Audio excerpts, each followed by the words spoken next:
mantra is that toxic overload is so common that detoxification has become imperative. Imperative. Now, not all of you need or want to lose weight, but I imagine 100% of you in this room need to detoxify. And when I say that, I'm not saying it in a way that is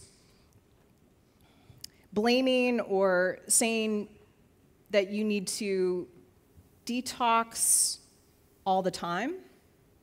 Because just like you can have too much estrogen or not enough estrogen, or too much testosterone or not enough testosterone, you can have too much detoxification or not enough detoxification. And I want you to find that happy medium. That's part of our goal today.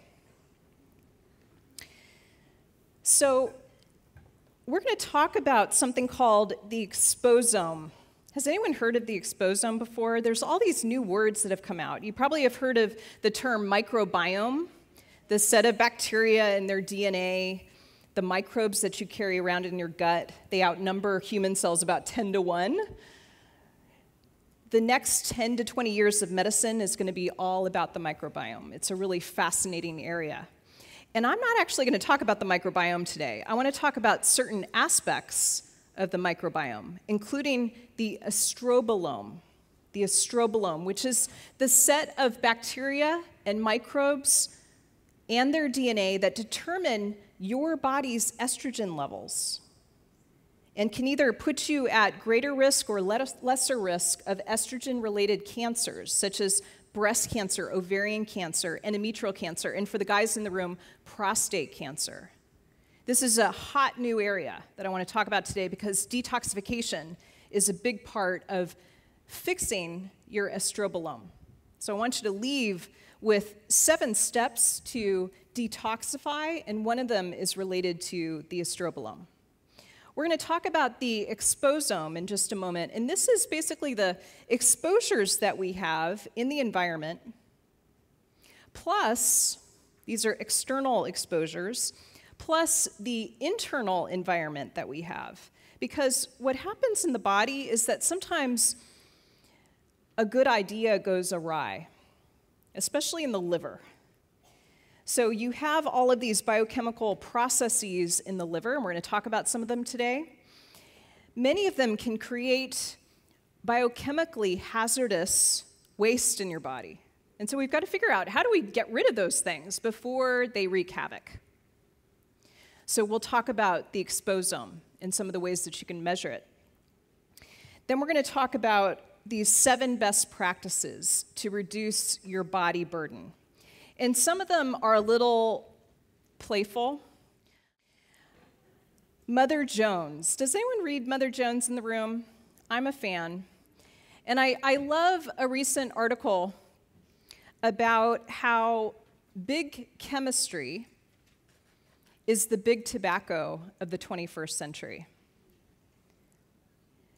So David Wolf and I were just talking about the number of chemicals that we've been exposed to since World War II.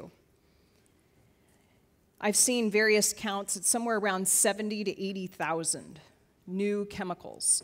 And the worst part for me is that these new chemicals are considered innocent until proven guilty. And I believe it should be the other way around. They should be assumed to be guilty until proven innocent. That's the idea behind the precautionary principle. But we're all exposed to these chemicals on a constant basis. And so we have to figure out, okay, what do I do to reduce the body burden? And I want to focus on some of those novel ways of reducing body burden today. This photo is not me, but it could be me. This woman is maybe feeling a little bit crazy, maybe exposed to lead. And here's what I want you to do. For the women in the room, can you get your purse for a minute and just grab your lipstick or your lip gloss, just pull it out, grab your lipstick, play along with me. If you're a guy, if you have any chapstick, my husband has chapstick in his pocket. I've been trying to change that for, 15 years, still hasn't changed it. But pull out your lipstick. I want you to hold it up. And probably the writing on it is too fine to actually be able to read it right now. But I want you to look at what is in your lipstick. So take a look. See if you can discern what's in there. Have you ever looked at it before? This is kind of an interesting exercise. So maybe some of you have some organic lipstick or organic lip gloss. Do you? Raise your hand if it's organic. That's great. I'm not going to make you raise your hand if it's toxic. We'll just assume the rest of you maybe are going to get some organic lipstick at the next break. So here's the deal. The average woman consumes 10 pounds of lead through her lipstick over her lifetime. 10 pounds of lead. That's a lot of lead.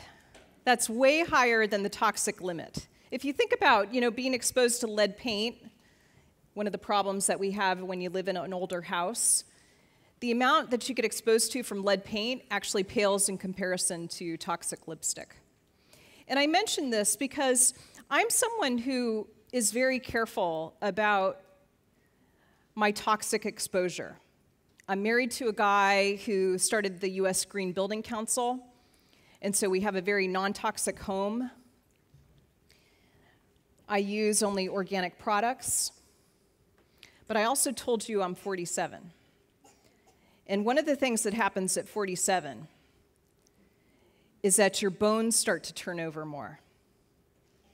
And if you have stored lead and mercury and other heavy metals in your bones, it starts to get released into your blood supply again when you're in perimenopause.